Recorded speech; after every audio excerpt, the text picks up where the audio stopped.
your work challenges the widespread perception that South Asian Muslims entered the colonial period primarily as political losers after the decline of the Mughal Empire.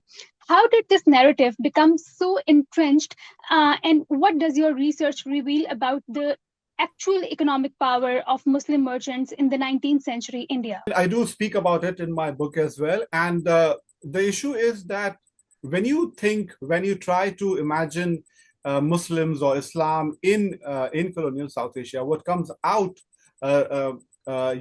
largely is this imagination of the end of the Mughal rule, the Muslim nobility, the modernists or the ulama, the religious leaders, institutions like Aligarh and Deoband and Jamia Millia Islamia and Nadwa, and so on and so forth, which are all, of course, very important, substantial, big institutes. But what that translates into the historiography is largely then limited to what I call, the careers of the publicists, the political elites, or communal violence, separate electorates, political representations, and of course the Pakistan movement.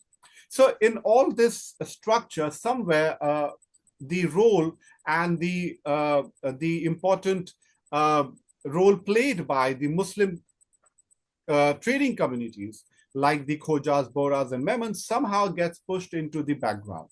And so what happens is that historiography, which is what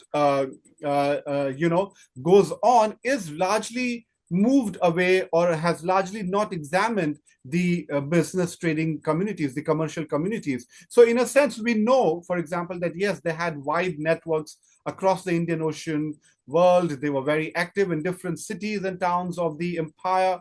Somehow it is only taken as an offshoot. It doesn't come into the mainstream narrative as to what role they played in that important colonial period.